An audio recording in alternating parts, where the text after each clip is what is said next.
Hello students, नमस्कार, welcome and very good morning to all of you. तो आइए start करते हैं। आज का जो टॉपिक है हमारा क्वेश्चंस का वो है टेंस। लास्ट की दो क्लासेस में हमने डिटर्मिनेंट्स के क्वेश्चंस देखे थे। आज हम बात करेंगे टेंस की। टेंस भी एक बहुत इंपॉर्टेंट टॉपिक होता है। इंग्लिश ग्रामर सिलेबस में अगर लिखा हो तो आप ये मान के चलिए कि टेंस के क्वेश्चंस तो आएंगे ही, ठीक है ना, या टेंस के क्वेश्चंस के आने की जो पॉसिबिलिटी है, जो संभावना है, वो हमेशा रहती है। तो टेंस के जो क्वेश्चंस हैं वो जनरली आते हैं correct form of the verb वाले सवाल जो होता है ना, उस तरह के। मतलब एक सेंटेंस दे रखा होता है, सेंटेंस में वर्ब की जगह खाली दे रखी होती है, ब्लैंक स्पेस दे रखा होता है, और उस ब्लैंक स्पेस के लिए हमें 4 ऑप्शन दिए होते हैं। तो हमें बताना होता है कि इनमें से कौन सी वर्ब की फॉर्म इस सेंटेंस में यूज़ होगी, ठीक है। तो सबसे पहले तो टेंस कहते किसको हैं, टेंस होता क्या है। क्वेश्चंस में जाएं उससे पहले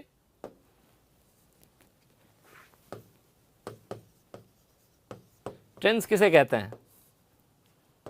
इंग्लिश में जब आप वर्ब यूज़ करते हो ना, कोई भी सेंटेंस आप बनाएंगे इंग्लिश में, कोई भी सेंटेंस, उस सेंटेंस में 2 चीज़ें तो इसेंशियली होंगी ही। कौन सी 2 चीज़ें होंगी? एक सब्जेक्ट और एक वर्ब। बिना सब्जेक्ट और बिना वर्ब का सेंटेंस नहीं होता है। You can not make a sentence without a subject and a verb, ठीक है। ये वर्ब क्या होती है? क्रिया जिसको कहते हैं। इंग्लिश में जब हम वर्ब यूज़ करते हैं सेंटेंस बनाने के लिए, तो आपको ये बात बहुत अच्छे से पता है कि इंग्लिश में वर्ब की 3 फॉर्म्स होती हैं। कितनी? 3 फॉर्म्स। कौन कौन सी? First form, second form, third form. जैसे सी, देखना, दिखाई देना, see, saw, seen, go, went, gone. तो इस तरह से सारी वर्ब्स की 3 फॉर्म्स होती हैं, ठीक है। तो वर्ब की इन 3 फॉर्म्स को जब हम सेंटेंस में यूज़ करते हैं, है ना, तो वर्ब की वो फॉर्म हमें समय की जानकारी देती है, टाइम बताती है, ठीक है, कि ये घटना, ये एक्शन जो वर्ब से बताया जा रहा है, वर्ब जिस एक्शन को एक्सप्रेस कर रही है वो एक्शन किस समय का है, प्रेजेंट टाइम का, वर्तमान समय का है, पास्ट टाइम का है, या फ्यूचर टाइम का है। तो वर्ब की वो जो फॉर्म है उसे हम टेंस कहते हैं। कुल मिलाकर टेंस जो है वो हमें समय बताता है। टेंस शोज टाइम, या आप ये कह सकते हो tense is the form of a verb that is used to show the time of the action or state expressed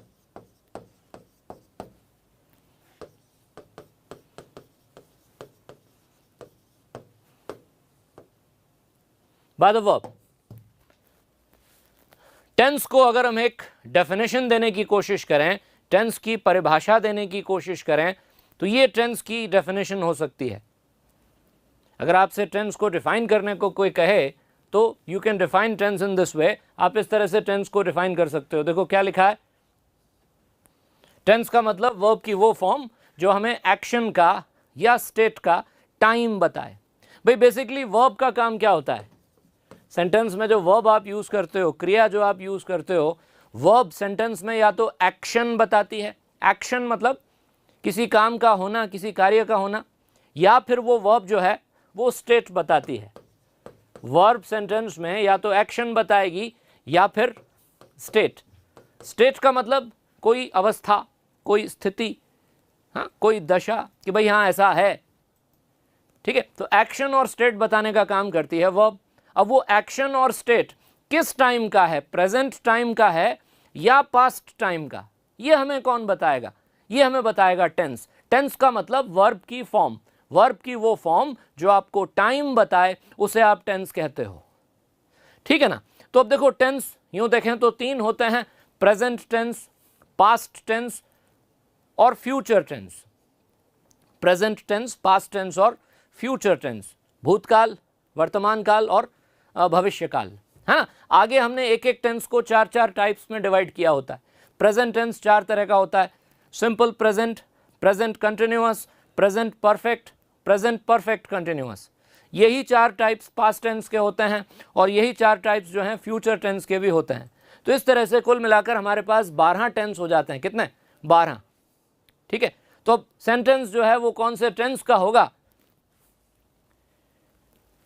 ये हमें क्वेश्चन में बताना होता है ना। अब देखिए पहला question, fools blank space in where angels fear to tread. Fools rush in, rushed in, have rushed in, rushes in. ये सेंटेंस क्या कह रहा है, इसमें वर्ब की कौन सी फॉर्म हम यूज करेंगे। देखो ये जो सेंटेंस है ना, क्वेश्चन वाला ये जो सेंटेंस है, ये एक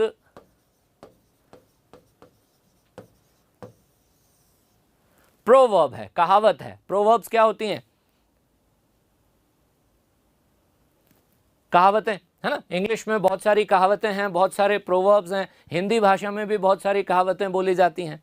तो इंग्लिश में कहे गए ज़्यादातर प्रोवर्ब्स, मैं ये तो नहीं कहूँगा सारे के सारे प्रोवर्ब्स, पर इंग्लिश में यूज़ होने वाले ज़्यादातर प्रोवर्ब्स जो है ना, वो सिंपल प्रेजेंट टेंस में होता है। कौन से टेंस में, सिंपल प्रेजेंट टेंस। सिंपल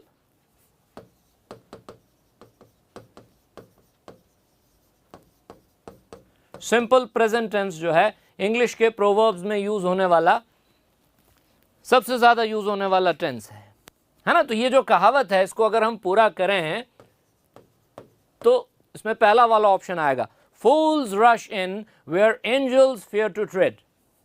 कहने का मतलब, फूल्स मतलब मूर्ख लोग, एंजल्स का मतलब होता है फरिश्ते, है ना। तो सेंटेंस में कहने का मतलब है कि मूर्ख लोग जो हैं वो बहुत जल्दी ऐसा दुस्साहस कर लेते हैं, ऐसी गलती कर बैठते हैं जो गलती समझदार लोग नहीं करते। समझदार लोग जहाँ जाने से कतराते हैं, फूल्स जो है बड़ी जल्दी वहाँ चले जाते हैं। मतलब मूर्ख इंसान जो है बिना सोचे समझे कोई कदम उठा लेता है, और समझदार व्यक्ति जो है वही काम सोच समझ कर करता है। तो समझदार जहाँ नहीं जाएगा, मूर्ख इंसान वहाँ जाने में बड़ी जल्दबाजी करेगा। Fools rush in where angels fear to tread, ये कहावत होती है ना। तो ये जो प्रोवर्ब्स हैं इनको तो याद रखना होता है। देखो ये तो सिर्फ एक एग्जाम्पल था, इंग्लिश में इस तरह के ढेर सारे प्रोवर्ब्स हैं, है ना। प्रोवर्ब का मतलब कि अपने आप में एक पूरा सेंटेंस होता है प्रोवर्ब, ठीक है। प्रोवर्ब खुद एक पूरा सेंटेंस होता है जिसका अपना सब्जेक्ट होता है, जिसकी अपनी वर्ब भी होती है। जैसे ये कुछ और प्रोवर्ब्स हैं इंग्लिश के,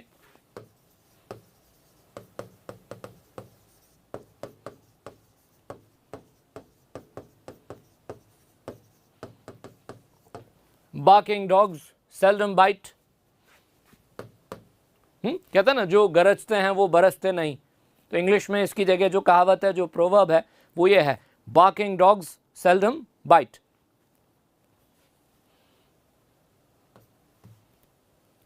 फिर इसके अलावा ये भी प्रोवर्ब्स है, ये भी एक प्रोवर्ब है, a bad workman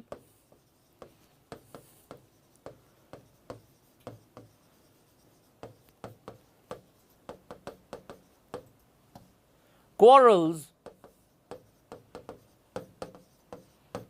with his tools।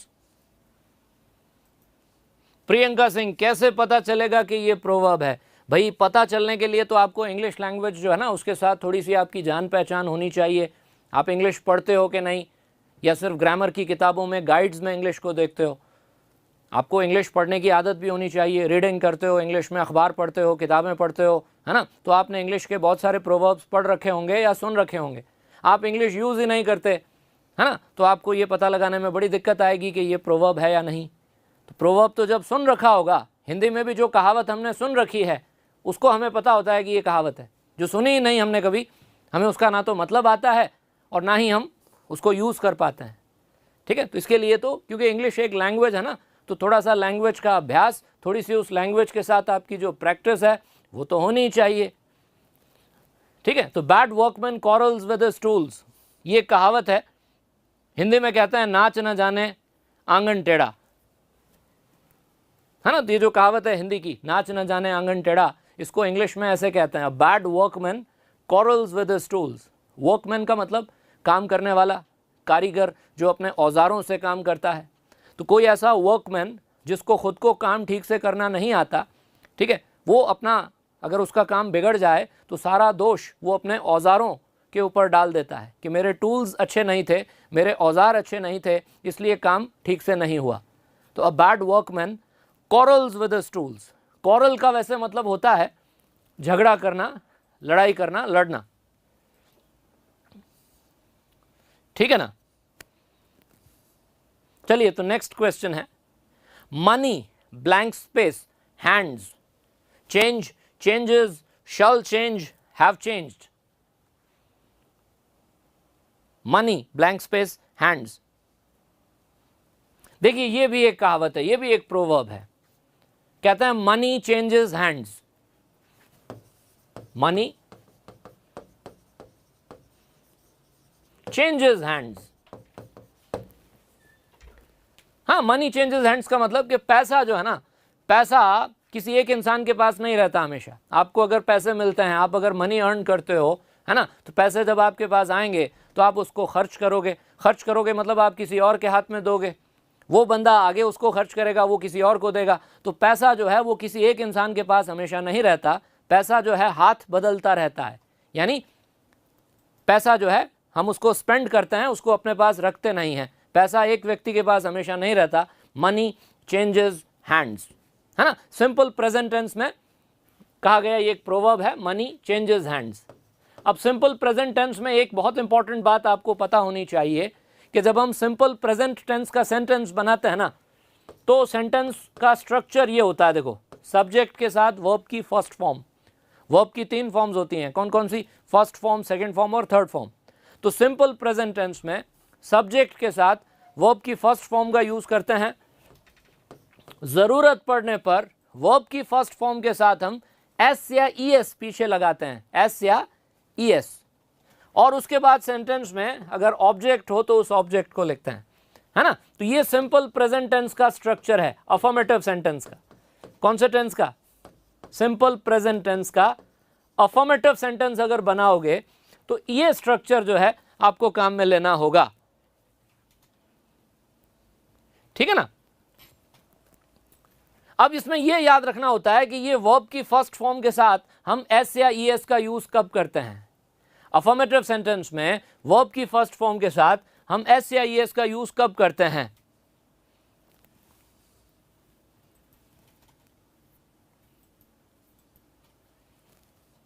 भी एक तो जो है ना, स्टूडेंट्स जो है वो पीडीएफ्स के लिए बार बार बोल रहे हैं, तो अभी कमेंट बॉक्स में जो है ना, टेलीग्राम का जो लिंक है, टेलीग्राम चैनल का, वो अभी आपको अवेलेबल करवा देंगे, तो आप वहां से पीडीएफ को एक्सेस कर सकते हो, ठीक है। निश्चिंत रहो, ये अभी हो जाएगा थोड़ी देर। हाँ, तो मैं बता रहा था कि सिंपल प्रेजेंट टेंस में, अफर्मेटिव सेंटेंस में वर्ब की फर्स्ट फॉर्म के साथ एस या ईएस का यूज हम कब करते हैं, कब नहीं करते, है ना। तो इसके लिए हमें यह देखना होता है कि सेंटेंस का सब्जेक्ट कैसा है। हाँ, सब्जेक्ट जो सेंटेंस में होता है ना, 3 तरह का होता है, फर्स्ट पर्सन, सेकंड पर्सन और थर्ड पर्सन। आप कोई भी सेंटेंस बनाएंगे ना, आपका जो सब्जेक्ट होगा वो 3 तरह का होगा, या तो फर्स्ट पर्सन, या फिर सेकंड पर्सन, या फिर थर्ड पर्सन, है ना। तो ये first person, second person, third person क्या होते हैं? First person, second person, third person. First person subject जो है उसमें 2 चीजें ही आती हैं, एक आई और एक वी।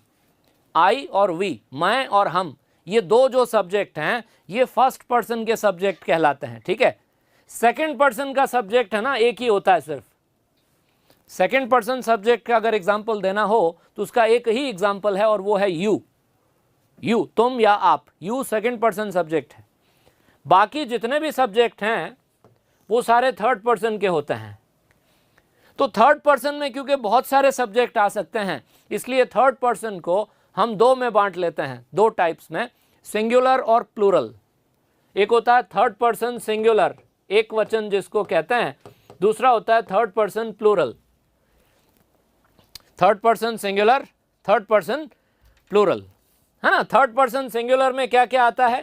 थर्ड पर्सन सिंगुलर में आता है ही, शी, इट, दिस, दैट, और इसके अलावा कोई भी सिंगुलर नाउन, कोई भी सिंगुलर नाउन। सिंगुलर नाउन मतलब कोई एक नाम, किसी एक इंसान का नाम, किसी एक जगह का नाम, किसी एक जानवर का नाम, एक वचन की कोई संज्ञा।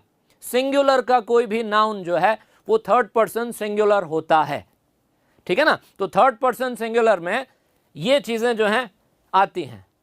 थर्ड पर्सन प्लूरल की बात करें तो थर्ड पर्सन प्लूरल में आता है दे, दीज, दोज, या फिर कोई प्लूरल का नाउन। कौन सा noun? Plural noun. Singular noun है तो third person singular, plural noun है तो थर्ड पर्सन प्लूरल। ठीक है ना, तो आपका सेंटेंस, उसका सब्जेक्ट जो है वो या तो फर्स्ट पर्सन होगा, या फिर सेकंड पर्सन होगा, या फिर थर्ड पर्सन होगा। ठीक है, तो होता क्या है, अगर आपके सेंटेंस का सब्जेक्ट, अगर आपके सेंटेंस का सब्जेक्ट थर्ड पर्सन सिंगुलर हो, कौन सा सब्जेक्ट? Third person singular. यदि सब्जेक्ट आपका थर्ड पर्सन सिंगुलर होगा तो अफर्मेटिव सेंटेंस में वर्ब की फर्स्ट फॉर्म के साथ आप एस या ईएस का यूज करेंगे। वर्ब की फर्स्ट फॉर्म के साथ एस ईएस का यूज करेंगे जब आपका सब्जेक्ट थर्ड पर्सन सिंगुलर होगा तब। ठीक है, वर्ब की फर्स्ट फॉर्म के साथ एस या ईएस जोड़ा जाता है। कब? जब सब्जेक्ट ये होता है, यानी इनमें से कोई भी एक सब्जेक्ट।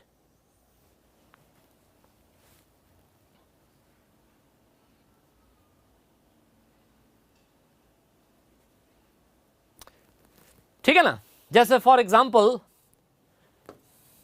आपके सेंटेंस का सब्जेक्ट है आई, ठीक है, और आपको वर्ब काम में लेनी है ये वर्क, काम करना, वर्क। हाँ, आपको कहना है मैं यहां काम करता हूं, तो आपका सेंटेंस होगा I work here, I work here, मैं यहां पर काम करता हूं। अब यही सेंटेंस आपको यू से बनाना है, सब्जेक्ट यू को बना के सेंटेंस बनाना है, तो आप कहेंगे यू वर्क हियर, तुम यहां काम करते हो। आपका सब्जेक्ट अगर आपको वी लेना है सेंटेंस में, तब भी आप कहेंगे वी वर्क हियर, हम यहां काम करते हैं। लेकिन अगर आपका सब्जेक्ट सपोज ही है, ही है ना, तो आप कहेंगे ही वर्क्स हियर, वो बंदा यहां काम करता है, वो आदमी यहां काम करता है। तो ही के साथ जब मैंने वर्ब यूज की ना वर्क, तो मैंने उसके पीछे एस लगा दिया। ही के साथ मैंने जब वर्ब यूज की तो मैंने पीछे एस क्यों लगाया? क्योंकि ही जो है वो थर्ड पर्सन सिंगुलर सब्जेक्ट है। कैसा सब्जेक्ट है? Third person singular. तो ही वर्क्स हियर का मतलब वो आदमी यहां काम करता है। अब ही की जगह अगर सब्जेक्ट होता शी, तब भी हम यही कहते, शी वर्क्स हियर। अगर सब्जेक्ट होता अशोक, अशोक क्या है? नाम है किसी का, सिंगुलर नाउन है, थर्ड पर्सन सिंगुलर है, तो अशोक के साथ भी जब आप वर्ब यूज करोगे तो एस लगेगा, अशोक वर्क्स हियर, अशोक यहां काम करता है। लेकिन अगर सब्जेक्ट होता दे, सपोज दे, तो आप देखिए दे जो है वो थर्ड पर्सन प्लूरल है।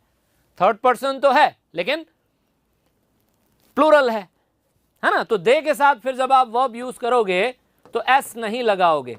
दे वर्क हियर, वो लोग यहां पर काम करते हैं, है ना। तो वर्ब के साथ एस कब लगेगा? जब हमारा सब्जेक्ट थर्ड पर्सन सिंगुलर होगा तब। ठीक है ना, थर्ड पर्सन सिंगुलर। अब कुछ वर्ब्स के पीछे एस लगता है तो कुछ के पीछे ई एस लगता है। अब इसके लिए स्पेलिंग के रूल्स जो हैं वो हमें याद रखने पड़ेंगे।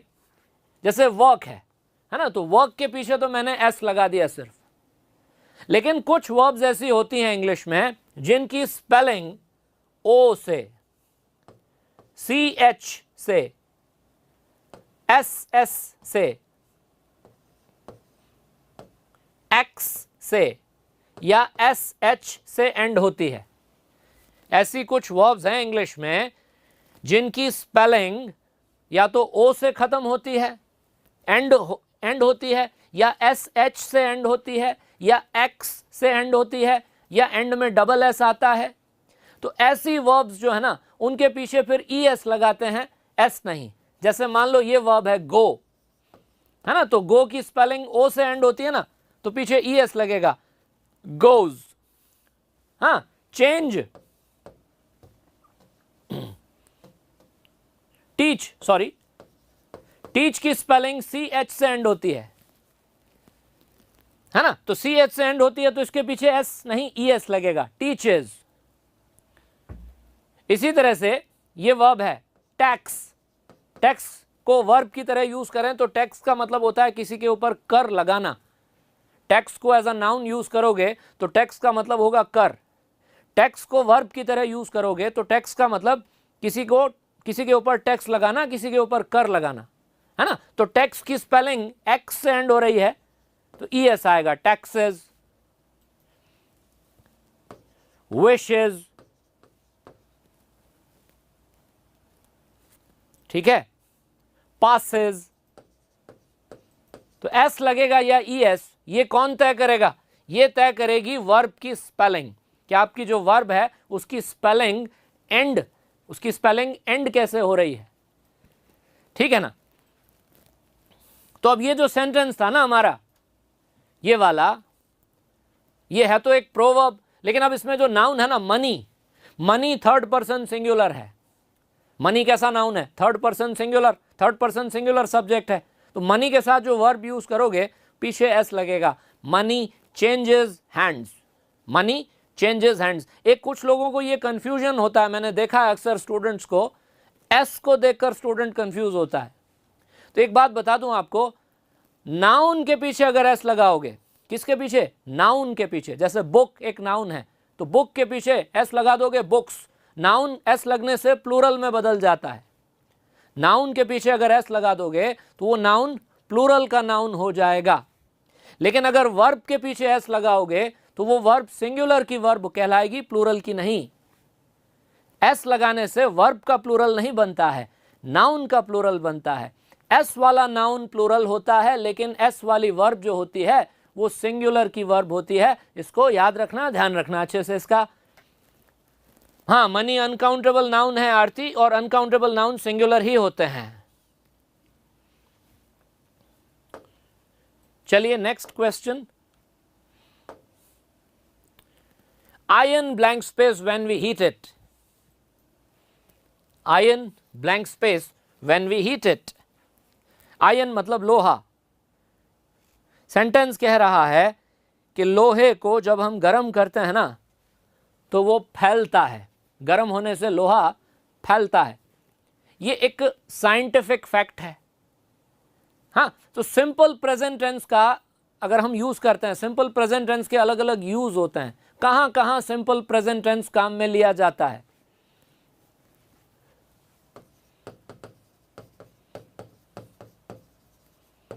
सिंपल प्रेजेंट टेंस का प्रयोग कब कब कहां कहां करते हैं? सिंपल प्रेजेंट टेंस का एक तो यूज हम करते हैं प्रोवर्ब्स में। अभी हमने जो दो एग्जांपल देखे वो दोनों क्या थे? प्रोवर्ब्स थे। तो प्रोवर्ब्स में सिंपल प्रेजेंट टेंस आता है। दूसरा सिंपल प्रेजेंट टेंस का यूज आप करते हो साइंटिफिक फैक्ट्स बताने के लिए। क्या बताने के लिए? Scientific facts. साइंटिफिक फैक्ट मतलब वैज्ञानिक तथ्य।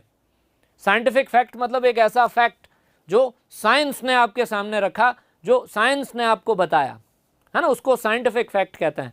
तो साइंटिफिक फैक्ट्स बताने के लिए हम लोग आमतौर पर सिंपल प्रेजेंट टेंस ही काम में लेते हैं। इसके अलावा सिंपल प्रेजेंट टेंस का यूज हम करते हैं हैबिट्स वगैरह बताने के लिए। आदत, किसी की कोई आदत बताने के लिए, है ना। तो इस सेंटेंस में एक साइंटिफिक फैक्ट है। आपको यह कहना है कि गर्म होने पर जो आयन है, जो लोहा है, वो फैलता है।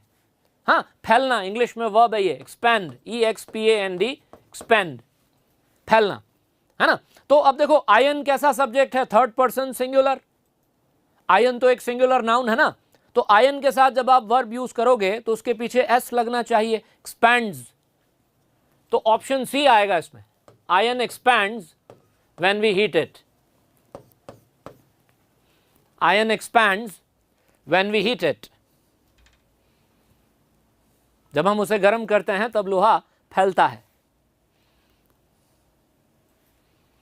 ठीक है, नेक्स्ट क्वेश्चन।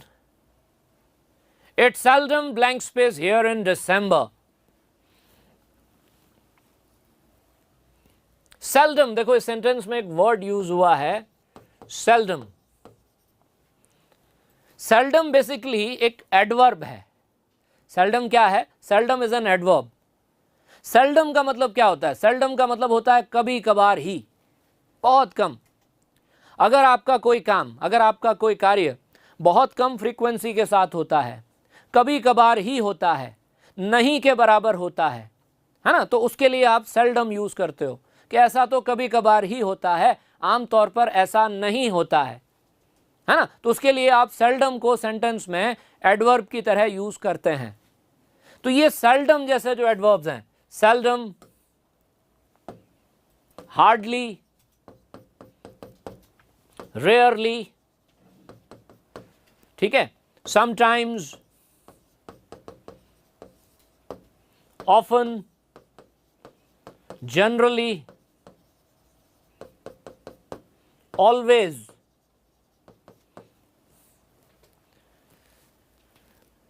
इन एडवर्ब्स को, ये क्या है? एडवर्ब्स हैं। आप एडवर्बियल्स कह सकते हो इन्हें। इन्हें आमतौर पर सिंपल प्रेजेंट टेंस के साथ हम यूज करते हैं। ऐसा कोई रूल नहीं है, ऐसा नहीं है कि आंखें बंद करके हम ये मान लें कि भाई हाँ सेंटेंस में ये एडवर्ब आया या इनमें से कोई एक एडवर्ब आया तो वो सिंपल प्रेजेंट टेंस का ही सेंटेंस होगा। ऐसा नहीं है, इन्हें दूसरे टेंसेस के साथ भी काम में ले सकते हो। बट मैं कह रहा हूं जनरली, आमतौर पर ये एडवर्ब्स सिंपल प्रेजेंट टेंस के सेंटेंस में दिखाई देते हैं। जब आपको किसी काम के होने की फ्रीक्वेंसी बतानी हो, जब आपको यह बताना हो कि यह काम कितनी बार होता है, हमेशा होता है, आमतौर पर होता है, कभी कभार होता है, अक्सर होता है या बहुत कम फ्रीक्वेंसी के साथ होता है, तो काम के होने की फ्रीक्वेंसी बताने के लिए सिंपल प्रेजेंट टेंस के साथ, कौन से टेंस के साथ? सिंपल प्रेजेंट टेंस के साथ हम इन एडवर्ब्स का यूज करते हैं, है ना। तो अब ये सेंटेंस कहना चाह रहा है कि दिसंबर के महीने में यहां बारिश कभी कभार ही होती है, मतलब यहां इस जगह पर दिसंबर में बरसात आमतौर पर नहीं होती। कभी कभार ही ऐसा होता है कि दिसंबर का महीना है और बारिश हो जाए, बट यहां जनरली दिसंबर में बारिश नहीं होती है। बारिश के होने की जो फ्रीक्वेंसी है वो ना के बराबर है ना। तो सिंपल प्रेजेंट टेंस यूज होगा यहां पे rains. Option C, it seldom rains here in December. It seldom rains here in December.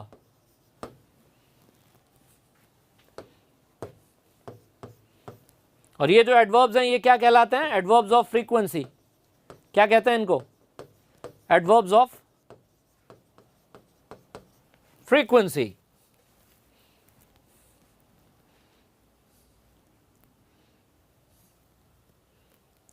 Next question लेते हैं इसके बाद में। No one blank space on the moon. No one live or living living lives on the moon. Sentence कह रहा है कि moon के ऊपर, चांद पर कोई नहीं रहता, चंद्रमा के ऊपर कोई नहीं रहता है। क्या है ये? सेंटेंस में जो बात कही है उसको क्या कहोगे? क्या है ये? फैक्ट है। क्या है ये? फैक्ट। फैक्ट का मतलब क्या होता है? तथ्य। जो बात आपने कही है वो प्रेजेंट का एक फैक्ट है, मतलब प्रेजेंट में, वर्तमान में ये एक तथ्य है ना। तो जनरली क्या होता है, जब हम प्रेजेंट के फैक्ट्स का जिक्र करते हैं, कोई भी प्रेजेंट का फैक्ट है, प्रेजेंट में कोई भी बात है जो सच है, तो उसे कहने के लिए हम सिंपल प्रेजेंट टेंस का ही यूज करते हैं। कौन से टेंस का? सिंपल प्रेजेंट टेंस का। प्रेजेंट के फैक्ट्स बताने के लिए, फैक्ट्स ऑफ द प्रेजेंट बताने के लिए कौन सा टेंस काम में लेना है? Simple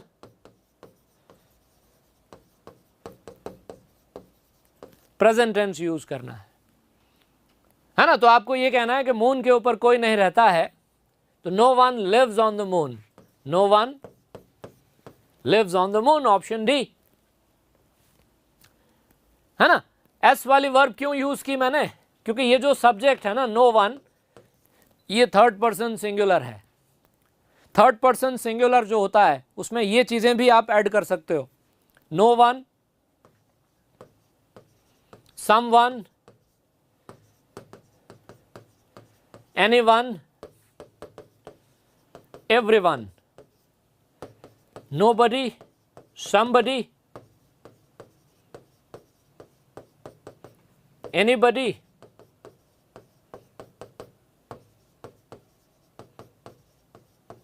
everybody. ये जो सब्जेक्ट हैं ही, शी, इट के अलावा ये वाले जो सब्जेक्ट हैं ये भी थर्ड पर्सन सिंगुलर में ही आते हैं. किस में आते हैं? Third person singular.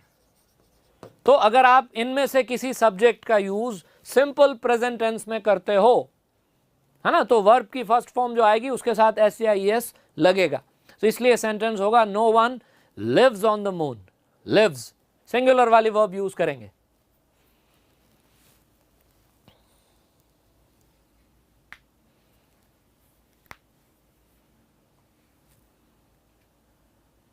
चलिए आगे बढ़ते हैं. Next, Varun blank space a new watch yesterday. Yesterday देखो सेंटेंस में पास्ट का एडवर्ब आ गया येस्टरडे.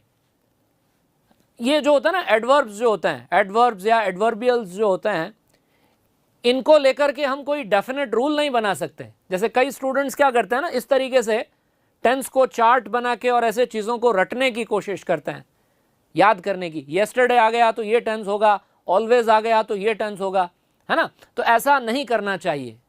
इस तरह से चीज़ों को मगअप करने की, रटने की कोशिश नहीं करनी चाहिए.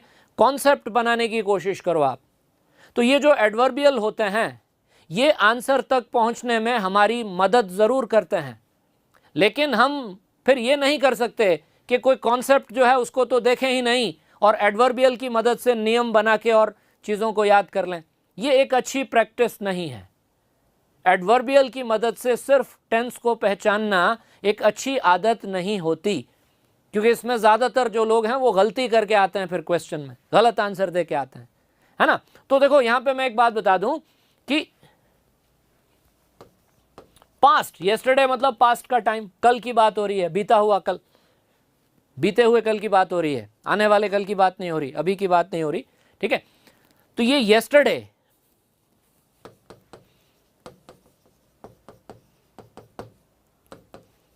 last night, that day,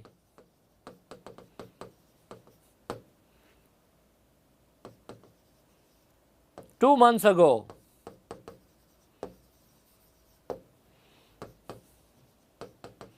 last month इत्यादि. ये जो एडवर्बियल्स होते हैं, ये वाले जो एडवर्बियल्स होते हैं, इन्हें सिंपल पास्ट टेंस के साथ यूज करना होता है. किसके साथ? सिंपल पास्ट टेंस के साथ. लेकिन कब? तब जब हमें पास्ट में हुई किसी एक चीज के बारे में बताना हो, भूतकाल की किसी एक घटना का जिक्र करना हो. कोई भी काम पास्ट में एक बार हुआ था और इस समय पर हुआ था, ऐसा अगर कहना हो तो आप सिंपल पास्ट टेंस के साथ इन एडवर्बियल्स का यूज करते हैं. ठीक है. तो ये जो एडवर्बियल्स हैं, these adverbials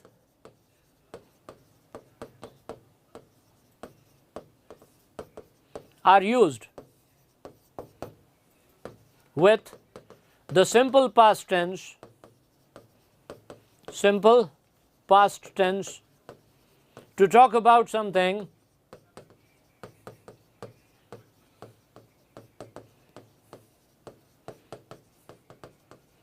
that happened once in the past. पढ़ना इसको, मैंने क्या लिखा है अच्छे से.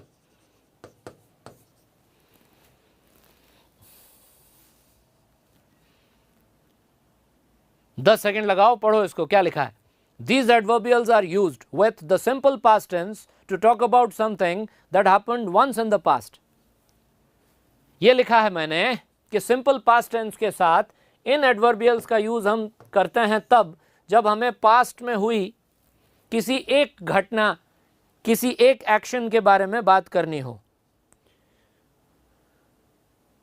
जो पास्ट में एक बार हुआ, है ना. तो अब ये सेंटेंस कल की बात कर रहा है. येस्टरडे मतलब कल की बात कर रहा है. ठीक है. तो सिंपल पास्ट टेंस में तो देखो क्या होता है. सिंपल पास्ट टेंस का स्ट्रक्चर ये होता है, सब्जेक्ट के साथ वर्ब की सेकंड फॉर्म और ऑब्जेक्ट।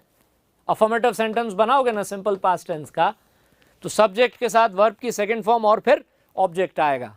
इसमें कोई झंझट नहीं एस लगाने का, है ना। सब्जेक्ट चाहे कोई भी हो, सिंगुलर हो या प्लूरल हो, फर्स्ट पर्सन हो या सेकंड पर्सन हो, है ना, यहाँ पे वर्ब की सेकंड फॉर्म ही आएगी।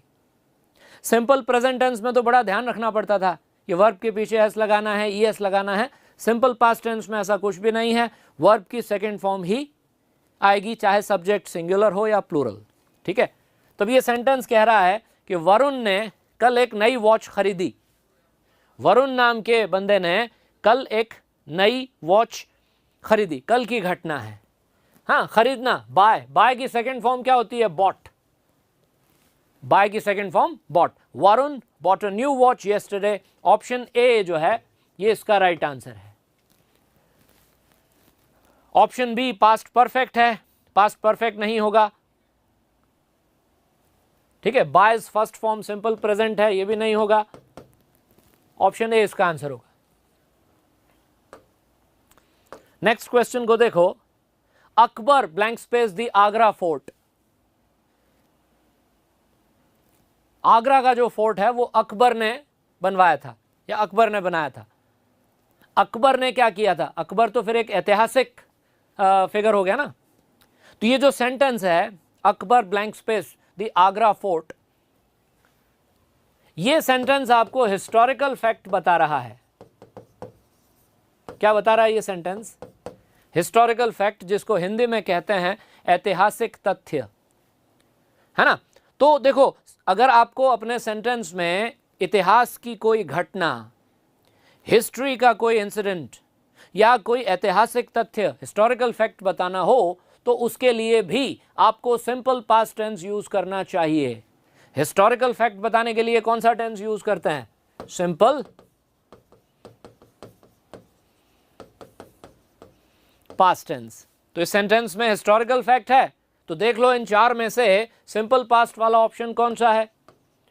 वर्ब जो काम में लेनी है वो है बिल्ड, है ना। बिल्ड की फर्स्ट फॉर्म बिल्ड होती है और बिल्ड की सेकंड फॉर्म होती है बिल्ट। डी की जगह टी लग जाता है। इसकी थर्ड फॉर्म भी बिल्ट होती है। तो सिंपल पास्ट टेंस में तो हमको सेकंड फॉर्म चाहिए ना, तो सेकंड फॉर्म ये रहा C, Akbar built the Agra fort. Akbar built the Agra fort. Option C is the right answer. उसका रीजन मैंने बताया, वजह मैंने बताई, यह है कि सेंटेंस एक हिस्टोरिकल फैक्ट बता रहा है और हिस्टोरिकल फैक्ट के लिए सिंपल पास्ट टेंस यूज होता है। चलो आगे बढ़ते हैं। He blank space chess every day when he was a college student.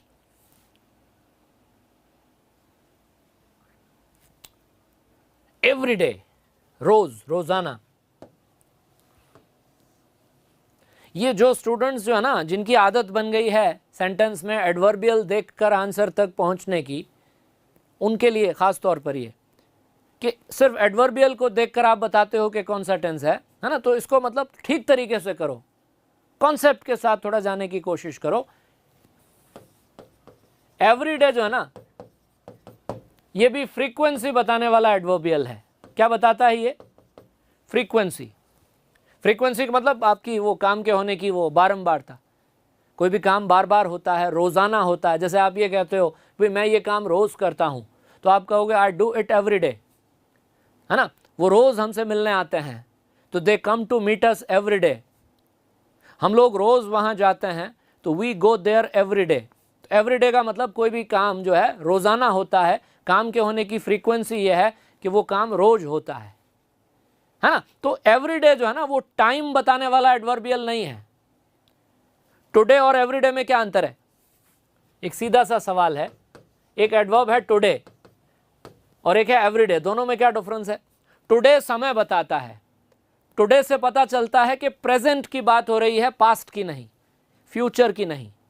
लेकिन एवरीडे से टाइम इंडिकेट थोड़ी ना हो रहा है। एवरीडे का मतलब रोजाना, हर रोज। तो हर रोज प्रेजेंट में भी कोई काम हो सकता है, पास्ट में भी हो सकता है, फ्यूचर में भी, है ना। वो रोज हमसे मिलने आते हैं, वो रोज हमसे मिलने आते थे, वो रोज हमसे मिलने आएंगे। तो मेरे कहने का मतलब ये है कि एवरीडे का यूज आप प्रेजेंट टेंस में भी कर सकते हो, पास्ट टेंस के साथ भी कर सकते हो और फ्यूचर के साथ भी कर सकते हो। ऐसा कोई रूल नहीं है जो ये कहे कि सेंटेंस में एवरीडे आ जाए तो सिंपल प्रेजेंट टेंस ही होना चाहिए। नहीं, there is no such rule. ठीक है ना। अब देखो इस सेंटेंस में अगर ये वाला पार्ट हटा दें, जिसको मैंने ब्रैकेट्स में लिया है ना, अगर ये वाला भाग सेंटेंस में से मैं हटा दूं, तब तो इसका आंसर होगा ये option A, plays. He plays chess every day. He plays chess every day मतलब वो रोज चेस खेलता है, प्रेजेंट में उसकी रोज चेस खेलने की आदत है। लेकिन अब ये सेंटेंस आपसे आगे भी कुछ कह रहा है। ये सेंटेंस कह रहा है कि when he was a college student, जब वो कॉलेज का विद्यार्थी था, जब वो कॉलेज का स्टूडेंट था, तब वो रोज चेस खेलता था। यानी यहां चेस खेलने की जो बात हो रही है वो प्रेजेंट के लिए नहीं हो रही, पास्ट के लिए हो रही है। ये पास्ट की हैबिट है, पास्ट का रूटीन है। क्या है? पास्ट की हैबिट, पास्ट का रूटीन। तो to talk about habits and routines of the past, habits and routines in the past, we use the simple past tense. अगर आपको किसी का पास्ट का रूटीन या पास्ट की आदत बतानी हो तो कौन सा टेंस काम में लेंगे आप? सिंपल पास्ट टेंस, है ना। तो देख लो इन चार ऑप्शंस में से सिंपल पास्ट वाला ऑप्शन कौन सा है? ये है C, played. C, he played chess every day When he was a college student, जब वो कॉलेज स्टूडेंट था तब वो रोज चेस खेलता था। ठीक है। हाँ, और ये मैंने अभी बताया था आपको, अगर ये वाली चीज नहीं होती ना, ये when he was a college student, ये अगर नहीं होता तो फिर हमारा आंसर होता ये प्लेज, है ना। तो फिर ये प्रेजेंट टेंस का सेंटेंस मान लिया जाता। तो इस तरह से जो है आंसर तक आप पहुंचने की कोशिश किया करें। आगे लेते हैं नेक्स्ट क्वेश्चन को। एरिस्टोटल ब्लैंक स्पेस, अ ग्रीक फिलोसोफर। एरिस्टोटल जो थे, अरस्तु जिन्हें कहते हैं, वो एक बहुत बड़े ग्रीक फिलोसोफर थे, दार्शनिक थे। कौन? एरिस्टोटल। तो एरिस्टोटल एक ग्रीक फिलोसोफर थे, हैं, प्रेजेंट में तो नहीं है, बहुत पहले थे, पास्ट में थे। तो ये भी क्या है? पास्ट का एक फैक्ट है। क्या है ये? पास्ट का एक फैक्ट है। This sentence contains a fact of the past. तो अगर आपको कोई पास्ट का फैक्ट बताना हो, भूतकाल का तथ्य बताना हो, प्रेजेंट का फैक्ट बताना हो, तब तो क्या करते हो? अगर आपको प्रेजेंट का कोई फैक्ट बताना होता है तब आप यूज करते हो present tense, simple present tense. लेकिन अगर आपको पास्ट का फैक्ट बताना पड़े तो आप एक बार फिर सिंपल पास्ट टेंस यूज करेंगे। कौन सा टेंस यूज करेंगे?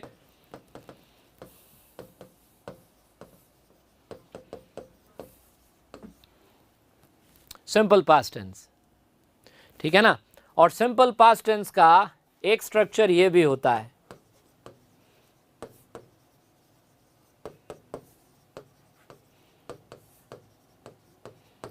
ये subject plus was were plus complement, subject plus was were plus complement.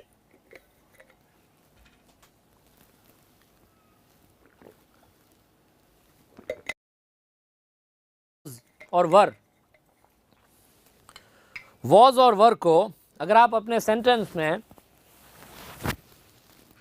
Main verb की तरह यूज करेंगे, एक तो वॉज और वर हेल्पिंग वर्ब होती है, तो वॉज और वर जब हेल्पिंग वर्ब होती है तब तो पास्ट कंटिन्यूअस टेंस बनता है। कौन सा टेंस बनता है?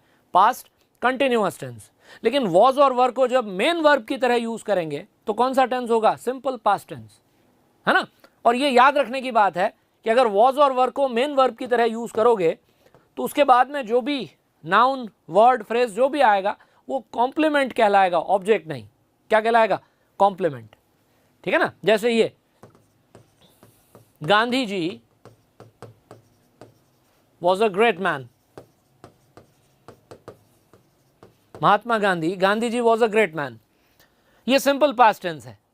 इसमें गांधी जी सब्जेक्ट है, वॉज आपकी मेन वर्ब है और अ ग्रेट मैन ये कॉम्प्लीमेंट है। टेंस कौन सा है? ये सिंपल पास्ट टेंस है। कौन सा टेंस है? Simple past tense.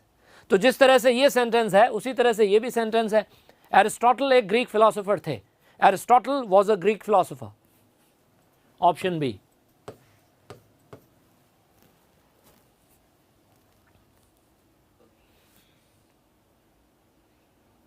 Next class 10th question है, as soon as he blank space his work he will call you.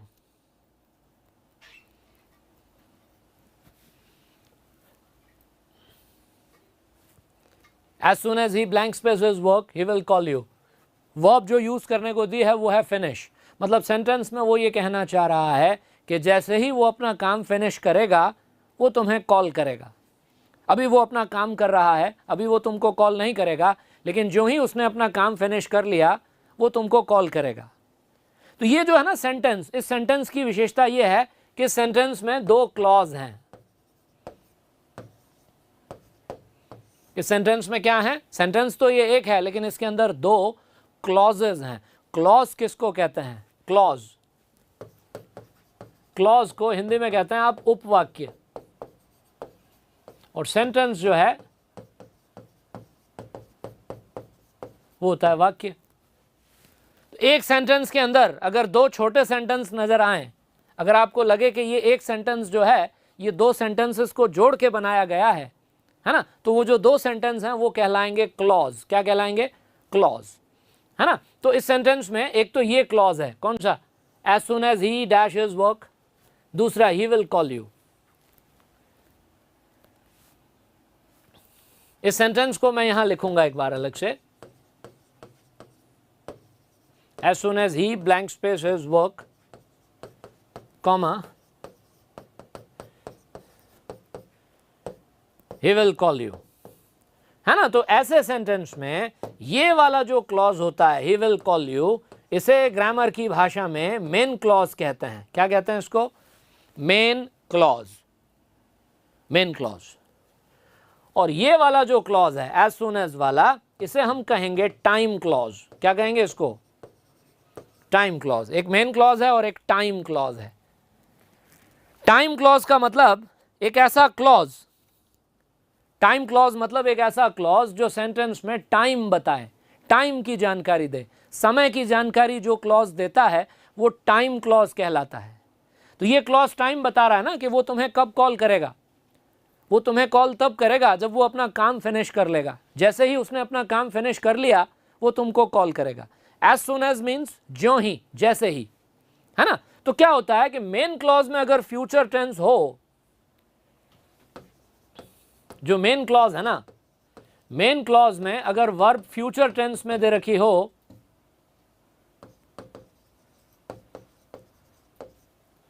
तो साथ में जो टाइम क्लॉज होगा उसमें दोबारा फ्यूचर टेंस नहीं आएगा, उसमें सिंपल प्रेजेंट टेंस आएगा। कौन सा टेंस आएगा उसमें? Simple present tense. याद रखना इसको।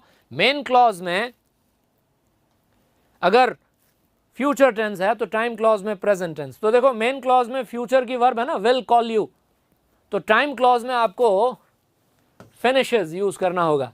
As soon as he finishes his work he will call you. As soon as he finishes his work he will call you. क्योंकि ही जो है ना थर्ड पर्सन सिंगुलर है, इसके साथ फिर ईएस लगेगा, फिनिश नहीं फिनिशेस। और ये रूल भी याद रखना मेन क्लॉज और टाइम क्लॉज वाला। ये एज सुन एज से जो क्लॉज स्टार्ट होता है ना इसको टाइम क्लॉज कहते हैं। एज सुन एज से जो क्लॉज शुरू होता है उसे क्या कहते हैं? Time clause. चलो नेक्स्ट क्वेश्चन ले लो। इसी टाइप का क्वेश्चन है, इसी रूल पर बेस्ड एक सेंटेंस है। We will have dinner when we blank space home. We will have dinner, ये ऐसे लिखा है ना V apostrophe LL, ये we will या we shall पढ़ा जाएगा। इसको आप we will पढ़ें या we shall पढ़ें, ये we will और we shall की शॉर्ट फॉर्म है will, ठीक है। तो सेंटेंस कह रहा है कि we'll have dinner when we blank space home, हम जब घर पहुंचेंगे तब हम डिनर करेंगे, जब हम घर पहुंचेंगे तब हम खाना खाएंगे, डिनर करेंगे। हम डिनर कब करेंगे? घर पहुंचने पर, है ना। इस सेंटेंस में भी दो क्लॉज हैं। देखो, we will have dinner when we blank space home, दो क्लॉज हैं, है ना। तो इसमें ये वाला जो क्लॉज है वी विल हैव डिनर वाला, ये आपका मेन क्लॉज है। अब मेन क्लॉज को, टाइम क्लॉज को आगे पीछे कर सकते हो। आप चाहो तो मेन क्लॉज को पहले, टाइम क्लॉज को बाद में लिखो। आप चाहो तो टाइम क्लॉज को पहले और मेन क्लॉज को बाद में लिखो, वो चॉइस आपकी है।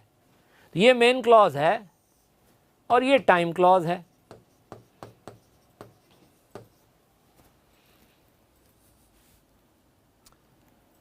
तो देखो, मेन क्लॉज में विल का यूज कर रखा है ना, मतलब एक तरह से मेन क्लॉज फ्यूचर बता रहा है। तो अभी मैंने आपको क्या बताया, मेन क्लॉज में अगर फ्यूचर टेंस हो तो टाइम क्लॉज में कौन सा टेंस चाहिए? फिर सिंपल प्रेजेंट टेंस।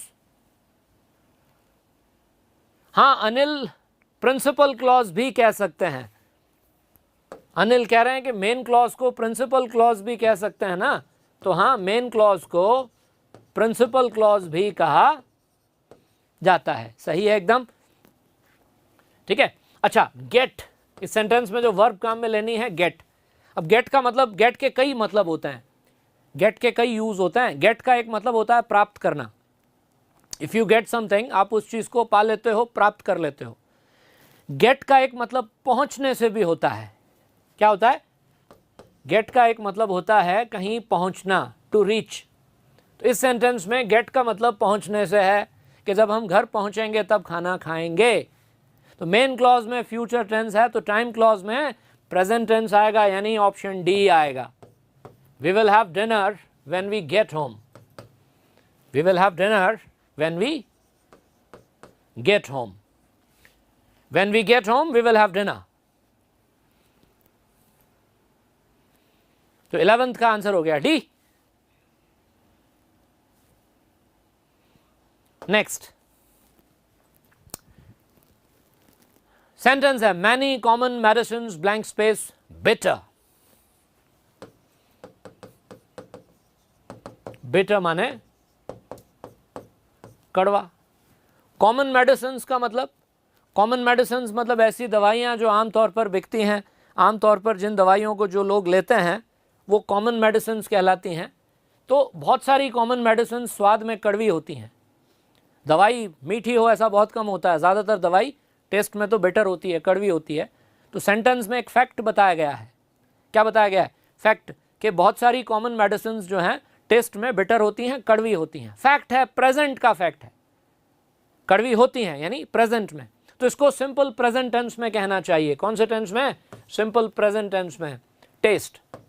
अब देखो यहाँ पे सब्जेक्ट है medicines, plural, many common medicines. Medicines is a plural noun, आपका सब्जेक्ट प्लूरल है।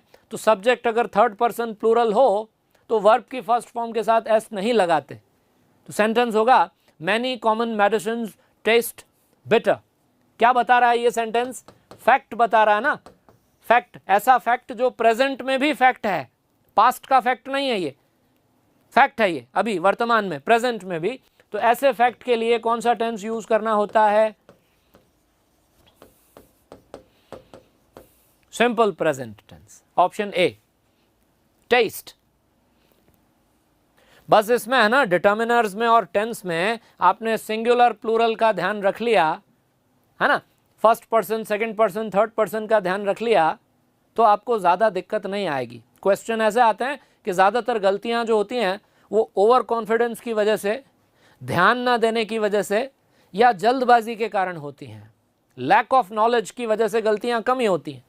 ज़्यादातर जो कैंडिडेट्स गलती करके आते हैं ना, तो उसकी वजह ये नहीं होती कि उनको आता नहीं, उनको आता है, लेकिन वो गलती इस वजह से करके आते हैं कि या तो जल्दबाजी में होता है, या ओवर कॉन्फिडेंट होते हैं, या ध्यान नहीं देते, बस। Next, Vijay talking on the phone. इसमें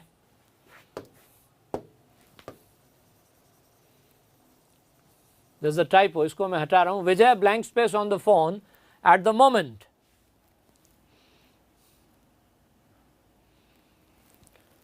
एट द मोमेंट मीन्स इस समय, अभी, इस वक्त।